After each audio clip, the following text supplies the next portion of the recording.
विद्यार्थी मित्रांनो, सह्याद्री ट्युटोरियल्स मध्ये तुमचं स्वागत आहे. या वर्षीचं पहिलं guidance lecture MR. College Gadhinglaj. Kolhapur जिल्ह्यात गडिंग्लज हा एक तालुका आहे. तिथं एम.आर. कॉलेज आहे. तिथं माझं पहिलं लेक्चर झालं. त्या लेक्चरमध्ये बऱ्याच मुलांनी प्रश्न विचारले. बरेचसे प्रश्न होते. सीईटीची सुरुवात कशी करू? हा मेन प्रश्न होता किंवा सीईटीचा अभ्यास होत नाहीये असेही प्रश्न होते. सगळं मी डिस्कस करणार आहे तुमच्या बरोबर. म्हणजे तुम्हाला पण कळेल, की मुलांचे प्रॉब्लेम्स आहेत काय? कॉमन प्रॉब्लेम आहेत. एक लक्षात घ्या, एम.आर. कॉलेजबद्दल थोडंसं मला सांगायचंय. तिथलं हे माझं दुसरं सेमिनार किंवा दुसरं वर्ष आहे म्हणूया आपण. इतर बऱ्याच ठिकाणी मी कॉलेजमध्ये जातो लेक्चर देण्यासाठी. मी तुम्हाला माझे अनुभव सांगू का? बऱ्याच कॉलेजमध्ये ना मागच्या बेंचवर 2-3 शिक्षक येऊन बसतात त्या कॉलेजमधले. मी विचारतो, "सर कशासाठी?" तर तेव्हा उत्तर येतं, "सर दंगेखोर मुलं आहेत. आम्ही बसतो वर्ग कंट्रोल करतो." Actually MR. कॉलेजमध्ये ती गोष्ट लागतच नाही. माझ्या सेमिनारला 300च्या आसपास मुलं होती आणि सगळे शांत चित्ताने ऐकत होते. या कॉलेजचं वैशिष्ट्यच ते आहे, की 9 ते 5 ते कॉलेज घेतायत. ओके. ॲक्चुअली मुलांना ऑफलाईन क्लासची गरजच नाहीये. तरी तुम्हाला माहिती आहे, काही जण लावतात, काही हरकत नाही. बऱ्यापैकी मी तिथं ना जेव्हा सेमिनारला गेलो होतो, तेव्हा केमिस्ट्रीचे सर सोल्युशन टॉपिक शिकवत होते आणि इतक्या छान प्रकारे तयारी घेत होते. पण मुलांचं चुकत काय होतं? मुलांचं काय चुकतंय? सांगतो. की ती पहिली गोष्ट असा विचार करतायत, की "अरे, आता ही सी तयारी मी अजून काही केलेलीच नाहीये. कसं मॅनेज करू? मला होत नाहीये मॅनेज." त्यातले एक स्टुडंट मला भेटला. त्यानं तर अकॅडमी जॉइन केली होती जे मी त्याला काही बेसिक प्रश्न विचारले. गडबडला तो. मी त्याला म्हटलं, "अरे, विचार कर. होतंय का? नाहीतर सी-ई-टीवर फोकस कर." एवढं बोलल्यावर तो काय म्हणला, की सी सर कुठं होतंय परफेक्ट? मग याचं चुकलं काय मी तुम्हाला सांगतो. काय तुमच्या सगळ्यांचं मी क्लिअरली सांगतो बरं का. सोल्युशन टॉपिक सुरू आहे. ओके. सर शिकवतायत तुम्हाला. त्यातली प्रत्येक लाईन एम-सी-क्यू आहे लक्षात घ्या. मी तुम्हाला सांगतो सोल्युशन. पहिला पॉइंट काय शिकवला गेला असेल सांगा बघू types of solution. Air, gas in gas, liquid in liquid, solid in solid. मग मी प्रश्न विचारतो तुम्हाला, आता एम-आर कॉलेजची मुलं हा व्हिडिओ बघणार आहेत मला माहिती आहे आणि ह्याचं उत्तर तुम्ही कमेंट बॉक्समध्ये सांगा. हायड्रोजन इन पॅलाडियम हे कसलं एक्झाम्पल आहे? ऑब्व्हियसली हायड्रोजन हे गॅस आहे, पॅलाडियम हा सॉलिड आहे. मग गॅस इन सॉलिड. पण तुम्हाला सीईटीत प्रश्न काय आला माहितीये का? Which of the following solution is a example of gas in solid? आठवत नाही आपल्याला. गॅस इन सॉलिड कसं वाटतं लक्षात घ्या. मग तुम्हाला सांगू का बेन्झोइक ॲसिड इन बेन्झीन असं पण एक एक्झाम्पल आहे त्याच्यात. ओळखा. अमाल्गम. सोल्युशन टॉपिकमध्ये पहिला चार्ट आहे. त्या 3 ते 4 सी प्रश्न आले. झाली का तयारी मग सी-ई-टीची? सुरुवात लेक्चर पासूनच करा. केमिस्ट्रीचे लेक्चर्स परफेक्ट अटेंड करा. हां, तुमचा ऑनलाईन क्लासेस पण आहेत, ऑफलाईन क्लासेस पण आहेत. सगळ्या क्लासेस आहेत. कॉन्सन्ट्रेशन ठेवा. ओके. थांबा. सुरुवात तर छान झाली. 45 मिनिटाचाच वेळ मला मिळाला बरं का. पण खूप व्यवस्थित शिकवता आलं नाही काही मला. तिथं पुन्हा मी शिकवण्यासाठी थोडं जाणारच आहे. तुमच्या कॉलेजनं परमिशन दिली तर तुमच्या इथं पण येईन. पण ठीक आहे साताऱ्यापासून थोडं 4-5 तासाच्या अंतरावर शहर असेल तरी मी नक्की येईन. पण मुद्दा काय आहे, की या 2 तासात माझ्या लक्षात आलं, की बरेचसे पॉइंट्स तुम्हाला एक्सप्लेन करायचे आहेत. तुम्हाला ना अप्रॉक्सिमेट कॅल्क्युलेशन शिकवायला पाहिजे. तुम्हाला फॉर्म्युले कसे डिराईव्ह करायचे, फॉर्म्युले ट्विस्ट कसे करायचे हे शिकवावं लागणार आहे. ओके. मग बऱ्याच मुलांचा जो पहिला प्रश्न होता, की सुरुवात कशी करायची? तर सांगितलंय. की बोर्डची तयारी म्हणजे सीईटीची तयारी होणार आहे हे लक्षात घ्या. ओके. तरी मी तुम्हाला सांगू का, की प्रश्न काय होता, की how to study 11th standard topics in 12th standard. मी आता 12वीत आहे. 11वीत नाही केला अभ्यास. मग आता मी 12वीत आहे. ॲक्चुअली 12वीचे टॉपिक पण होत नाहीयेत. मग अशा वेळेस 11वीच्या टॉपिकचं काय करू? तर सोल्युशन आहे माझं नीट लक्ष द्या. पर वीक वन टॉपिक. एका आठवड्यात एक 11th स्टँडर्डचा टॉपिक हा व्हायला पाहिजे. ॲट एनी कॉस्ट लक्षात घ्या. आता आपण अगदी म्हणूया आपण क्रॅश कोर्स आजच लॉन्च करणार आहे आपण क्रॅश कोर्स लक्षात घ्या. तर क्रॅश कोर्समध्ये माझी ही स्ट्रॅटेजी असणार आहे. 30 आठवड्यात 30 टॉपिक 11वीचे फिनिश करायचे. तुम्ही 12वीत असतानाच. याच्या मागचं कारण सांगू का तुम्हाला मी?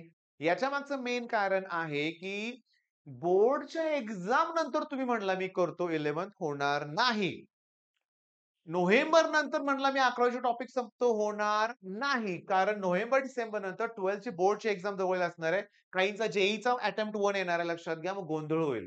मग हीच स्ट्रॅटेजी सगळ्यात बेस्ट आहे. तुम्ही जो आता हो, क्रॅश कोर्स ऑलरेडी लॉन्च केलेला आहे ॲपवर. तुम्ही सह्याद्री ट्युटोरियल्स हे ॲप डाउनलोड करा. ओके. लिंक मी डिस्क्रिप्शनमध्ये देऊन ठेवतोय. त्याच्यावर स्टोअर ऑप्शन आणि हो, मी सगळ्यात महत्त्वाचं सांगतो. थोडीशी अनाउन्समेंट करतो.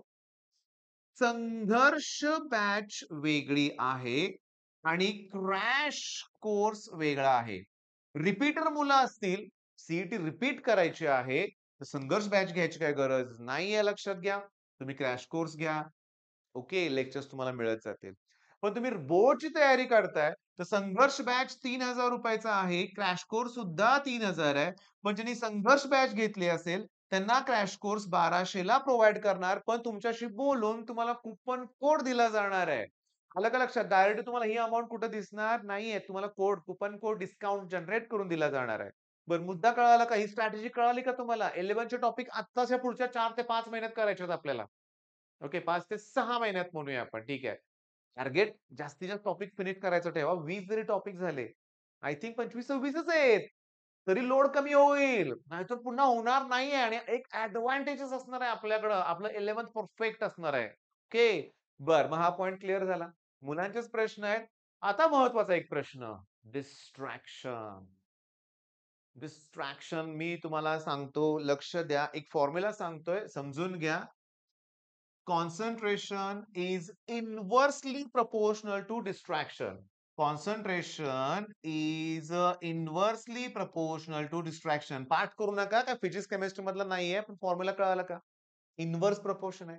डिस्ट्रॅक्शन कमी, कॉन्सन्ट्रेशन ऑब्व्हियसली जास्त असणार आहे आणि concentration is directly proportional to study आणि जेवढा study directly proportional to result.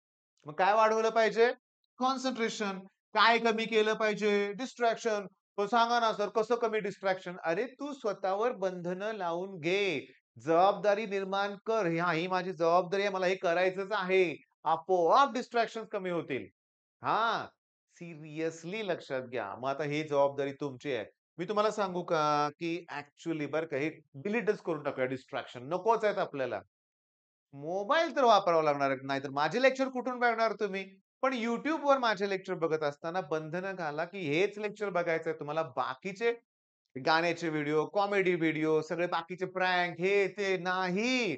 Shorts आणि रील नाही. Instagram रील्स आणि शॉर्ट्स हात सुद्धा लावू नका. तो मेन आपला प्रॉब्लेम आहे. आपल्या इंडियामध्ये 95% लोकं 90% 95 आहे मोठा आकडा आहे. दिवसभर तुम्हाला स्क्रोल करताना दिसतील व्हिडिओ वेगळे-वेगळे आणि जो व्हिडिओ आवडलाय तो स्टेटसला ठेवताना दिसतील.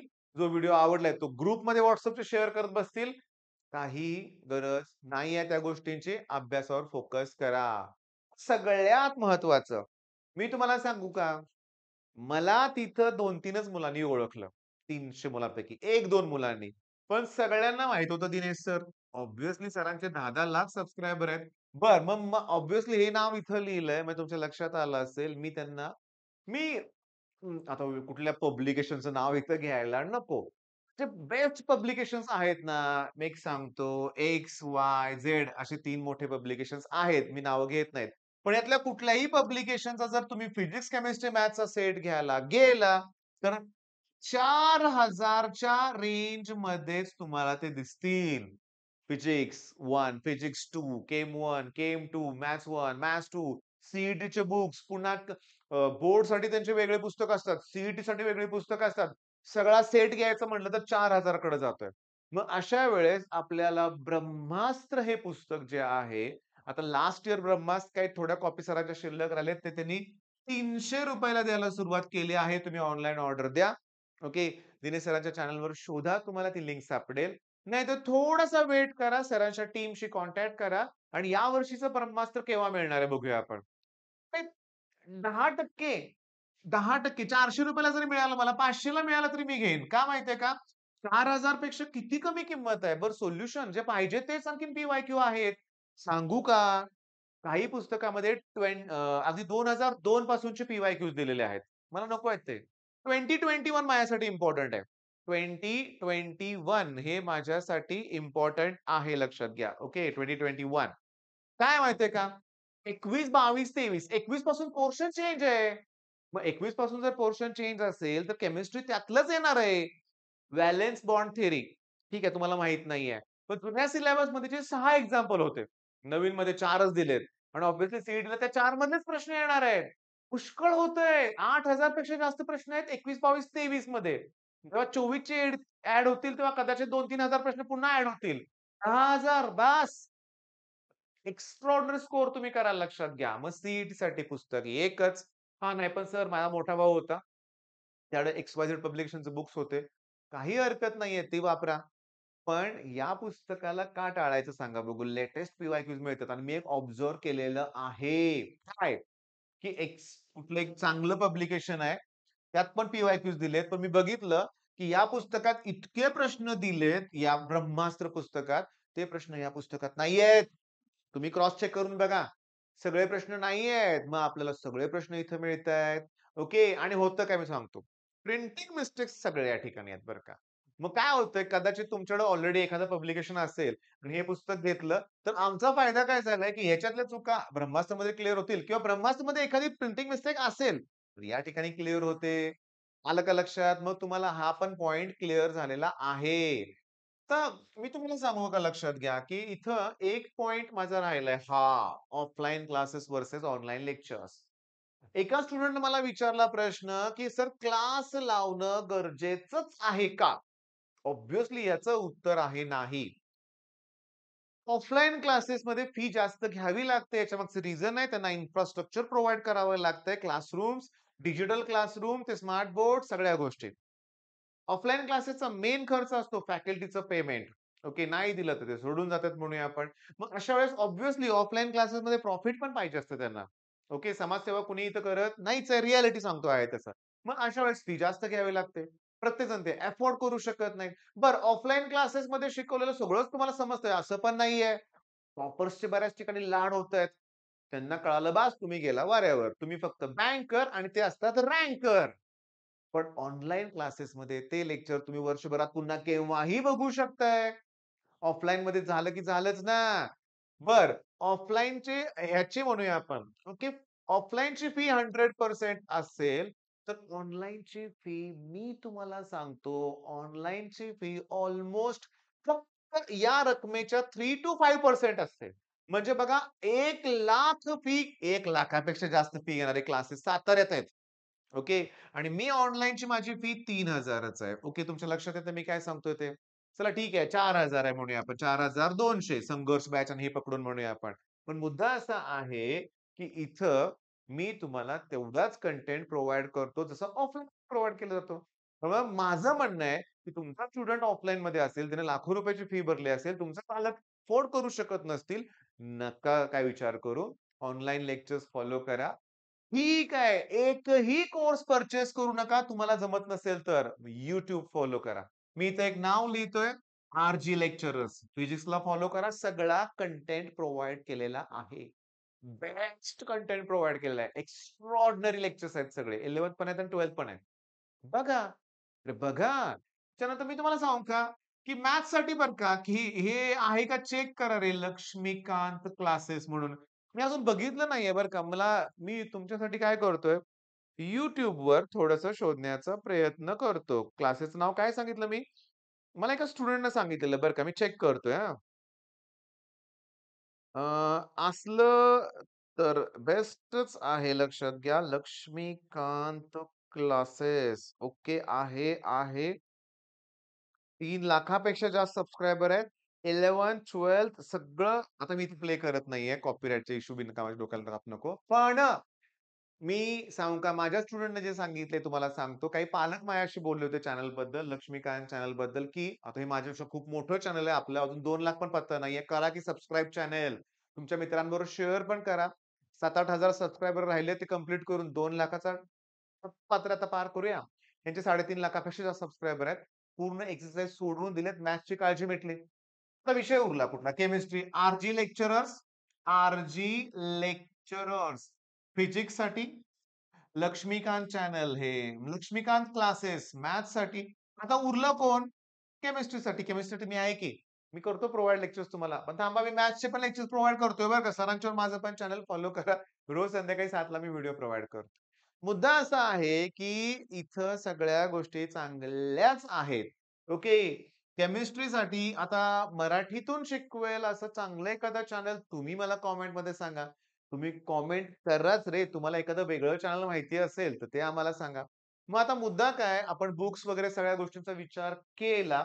आता महत्वाचं आहे, की नक्की मला ना चांगले पर्सेंटाइल हवे आहेत. मग माझी स्ट्रॅटेजी काय पाहिजे? तर सांगतो क्लिअरली, की केमिस्ट्रीमध्ये मला 40 पेक्षा जास्त मार्क हे पडलेच पाहिजेत. टार्गेट पैकीच्या पैकी मार्काचं आहे, पण 40 तरी पडलेच पाहिजेत. कसे पडतील? मी तुम्हाला सांगतो. कमीत कमी 30 तरी असे प्रश्न आहेत जे सीईटीत ना येण्याचे चान्सेस खूप आहेत. Solid state topic, relation between edge length आणि रेडियस आहेच परीक्षेत. ओसवाल्ड डायल्युशन लॉ आहेच परीक्षेत. मग असे कितीतरी प्रश्न आहेत, की जे गॅरंटेड क्वेश्चन्स आहेत. केमिस्ट्री काही अवघड नाही. Line to line. सोल्युशन टॉपिकमध्ये मी एक कन्सेप्ट सांगतो. मी एम-आर कॉलेजमध्ये पण हा पॉइंट विचारला होता. टेम्परेचर वाढले की सोल्युबिलिटी वाढते. पण पुस्तकात दिलंय Na2SO4 आहे त्याची सोल्युबिलिटी डिक्रीज होते कारण ती एक्झोथर्मिक रिएक्शन आहे. ओके. तो सोल्युबल होत असताना हीट इव्हॉल्व होते. त्यामुळे टेम्परेचर वाढतं. अजून वाढवून उपयोग नाहीये. ते लीच ॲटलियस प्रिन्सिपल वगैरे गोष्टी आहेत. पण पॉइंट डोक्यात आलं तुमच्या? पुस्तकातलं आहे तसं आहे. मी तुम्हाला सांगतो लक्षात घ्या केमिस्ट्रीमध्ये मला 40 प्लस पाहिजेत. आता केमिस्ट्रीचं 40 अटेम्प्ट करायला दोन्ही मिळून तुम्हाला 90 मिनिटं वेळ आहे. आता फिजिक्स सांगतो. मी आता सांगतो माझं टार्गेट मी वाढवतोय बरं का. 30 तरी क्वेश्चन आरामात सॉल्व्ह होतात फिजिक्समध्ये जर फॉर्म्युले इमिडिएटली आठवत असतील तर. फॉर्म्युले आठवण्यासाठी वेळ लागत असेल तर हे मार्क्स सगळे 0 करून टाका तुम्ही. मग याचा अर्थ मला तुमचे फॉर्म्युले आपल्याला अगोदर घ्यावे लागतील व्यवस्थित. आता मॅथ्समध्ये मी तुम्हाला सांगतो 50 प्लस तरी स्कोर व्हायला पाहिजे. मॅथ्स मधले 30च प्रश्न एव्हरेजली मुलांना सॉल्व्ह होतायत. चांगल्या मुलांना ज्यांचे फॉर्म्युले येतायत, ज्यांना टाइप्स आठवतायत, अशा मुलांना 30च प्रश्न अटेम्प्ट होतायत. ते वाढवायचे असतील तर खूप अभ्यास वाढवावा लागेल. पण 30 पैकी 25 बरोबर आले तरी 50 स्कोर होतोय. आणि हा जो स्कोर आहे तो 120 आहे आणि हे आहेत 98 प्लस पर्सेंटाइल. कुणाला नको आहेत 98? एवढं अवघड आहे. इथं तर मी निम्मेच पकडलेत. इथं मी फक्त जास्त पकडलेत, पण ऑप्शन नाहीये आम्हाला. तेवढे पाहिजेतच मार्क लक्षात घ्या. ओके. मग हे करण्यासाठी स्ट्रॅटेजी एकच आहे. मी तुम्हाला सांगतो. क्रॅश कोर्समध्ये मॅथ्सचे 100% हे पी-वाय-क्यू ओरिएंटेड लेक्चर्स असणार आहेत. पी-वाय-क्यूच सॉल्व्ह करून घेतल्या पाहिजेत. 21, 22, 23 क्वेशन्स रिपीट व्हायला लागलेत. होतायत. मॅथ्समध्ये पण होतायत बरं का लक्षात घ्या. मी बऱ्याच वेळा म्हणतो रिपीट होत नाहीये, सगळे नवीन प्रश्न असणार आहेत. कारण मला तशी मानसिकता निर्माण करायची आहे. पण क्लिअरली सांगू का थोडे-थोडे प्रश्न हे रिपीट झालेले आहेत. तो टाइप रिपीट झालाय ना. हे तसं नाही रिपीट झालं, पण टाइप रिपीट झाल्यामुळं आता माझं म्हणणं काय आहे का? मला हा स्कोर माझ्या ऑफलाईनमध्ये या रेंजमध्ये न्यायचा आहे. ऑलरेडी माझ्याकडे मॅथ्सला 2-2 फॅकल्टी बेस्ट आहेत. मी आहे, माझा मुलगा आहे म्हणजे 4 फॅकल्टी झाले. असं असताना मला अजून एखादी जर फॅकल्टी मिळाली तरी देखील मी घेणार आहे. कारण मला माहिती आहे, की मॅथ्सच्या डाउट क्लिअरिंगला जास्तीत जास्त लोकं पाहिजेत. जास्तीत जास्त मुलांनी डाउट्स मॅथ्सचा सारखा अभ्यास केला पाहिजे. जास्त वेळ दिला पाहिजे. कारण मला हे टार्गेट इथं वाढवायचंय. जर हे इथं वाढले 20 प्लस तर 140 प्लस झालं तर 99 क्लोज नाही 99 च्या पुढे खूप मार्क पर्सेंटाइल मिळतील. म्हणजे अजून बेस्ट कॉलेज मिळण्याची प्रोबॅबिलिटी वाढली की नाही लक्षात घ्या. मग मुद्दा असा आहे, की मला आज एवढा आनंद झालेला आहे म्हणजे ॲक्चुअली मी तुम्हाला सांगू का? खूप आनंद झालेला आहे. म्हणजे लेक्चर, सेमिनार झाल्यानंतर खूप मुलं माझ्याशी बोलली. ओके. आणि त्यांच्या मनातल्या शंका त्यांनी व्यक्त केल्या. भीती वाटते, तणाव येतोय. जे तयारी करतोय पण होईना झालेलं आहे. कसं काय करू? मग जे केलं तर सी होईल का? नाही बाळांनो, मी तुम्हाला सांगतो, जे दबाव घेऊ नका. एम-एच-टी, सी मधूनच चांगलं कॉलेज मिळतंय. मी जे बंद करा असं म्हणत नाहीये. पण तुम्ही प्रत्येक YouTubeवरनं व्हिडिओ केलेले अपलोड केलेले बघा. जे व्हर्सेस सी सर्च करा. तुम्हाला प्रत्येकाचे व्हिडिओ मिळतील. अनुभवातून सांगतोय. 5वी, 7वी, 8वी पासून तयारी केली पाहिजे जे-ई-ची. पण एवढ्या लहान मुलांना जेईची तयारी कर सांगणं किती चुकीचं आहे. छोटीशी मुलं ती 8वी, 9वी, 10वी ची मुलं जेव्हा दिवसभर फाउंडेशनच्या नावाखाली थांबलेली दिसतात ना मला, वाईट वाटतं. सकाळी 6:30 ला क्लास असतो रविवारी आमचा. 7:45लाच एखादा मुलगा उठतो आणि म्हणतो, "सर मला फाउंडेशनच्या क्लासला जायचंय." "किती वाजता क्लास आहे?" तर "ठीक आहे सर, 8:30ला क्लास आहे." "किती वाजेपर्यंत चालणार?" "संध्याकाळी 6 पर्यंत चालणार." "अरे काय?"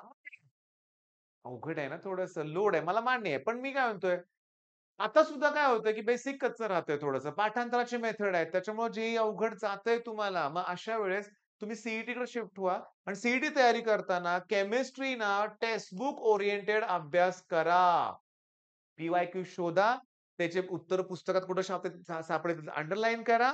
मग तुम्हाला कळेल, की ईझी प्रश्न विचारतात. सांगू का तुम्हाला मी? बघा सीईटीतले प्रश्न सांगतो. H2O2 fuel sale, electrochemistry. एनोडमधून कुठला गॅस रिलीज होतो? कॅथोडजवळ कुठला गॅस रिलीज होतो? असले प्रश्न विचारतायत. त्याच्यानंतर तुम्हाला सांगतो लीड अक्युम्युलेटर, लीड स्टोरेज सेल. त्यात H2SO4 असतं. घरातली बॅटरी रे. त्यात नाही का आपण H2SO4 ॲसिड असतं त्याच्यामध्ये आणि सर्व्हिसिंगला येताना त्यात ते पाणी वगैरे टाकता म्हणतो आपण. बरोबर आहे. ॲसिड लेव्हल ते इन्क्रीज डिक्रीज करत असतील. पण मेन पॉइंट काय? सीईटीला विचारलंय त्याचं कॉन्सन्ट्रेशन किती आहे?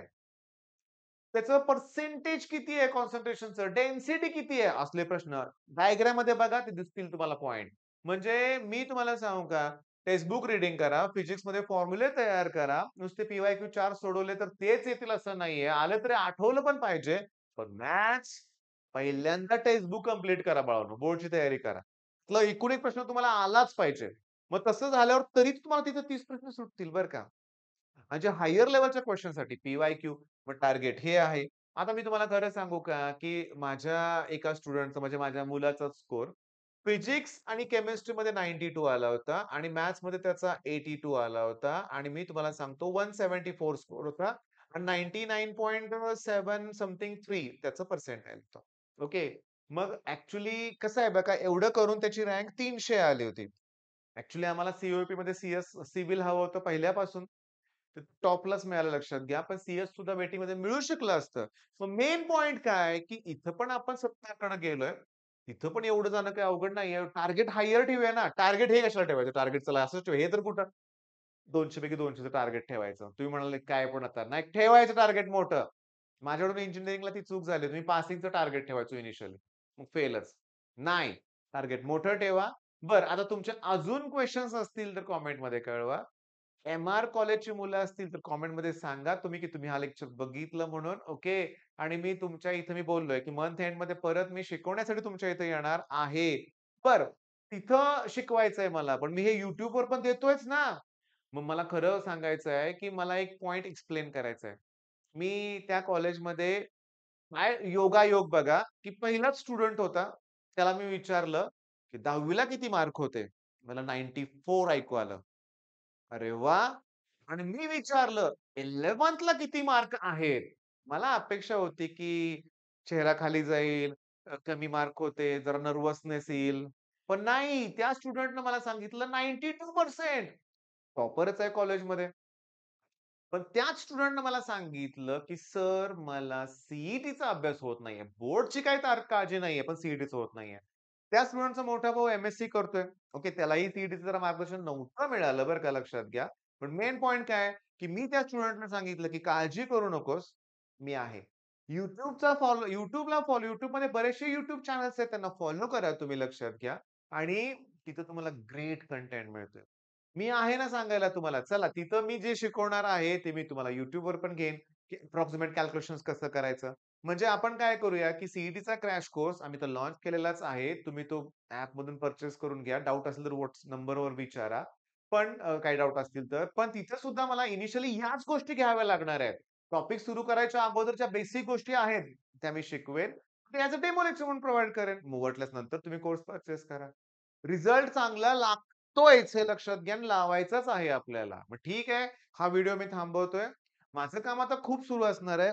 ऑनलाईन, ऑफलाईन पण व्हिजिटिंग लेक्चर्स तुम्ही बोलवा, मी यायला तयार आहे. प्रेम मिळतंय, तो आनंद खूप वेगळा आहे. मला अजून आठवतंय काल कितीतरी मुलं माझ्यासाठी बोलण्यासाठी थांबले होते, बोलत होते. त्यांच्या मनातल्या सगळ्या गोष्टी बोलत होते. एक मुलगा तेच म्हणला, की "सर, घरातल्यांच्या खूप अपेक्षा आहेत. त्याचा तणाव येतोय. म्हणलं मला पण तोच आला होता तणाव. मी त्या लेक्चरमध्ये पण तेच बोललो, की घरातल्यांच्या जेवढ्या मोठ्या अपेक्षा होत्या ना, त्या मी नाही पूर्ण करू शकत याची तर मला जाणीव झाली होती ना 12वीत खूप तणाव आला होता. मी नव्हतो आगाऊ किंवा वाईट मुलगा, पण त्या तणावात मी चुकीची वागणूक घरातल्याला देत होतो, चिड करत होतो. पण हेच मला टाळायचं, हेच मला नकोय. मला सगळ्यांच्या चेहऱ्यावर आनंद हवाय आणि त्यासाठी मी पाहिजे तसं कष्ट घ्यायला तयारच आहे. तुम्ही पण माझ्यावर कष्ट घेणार आहे?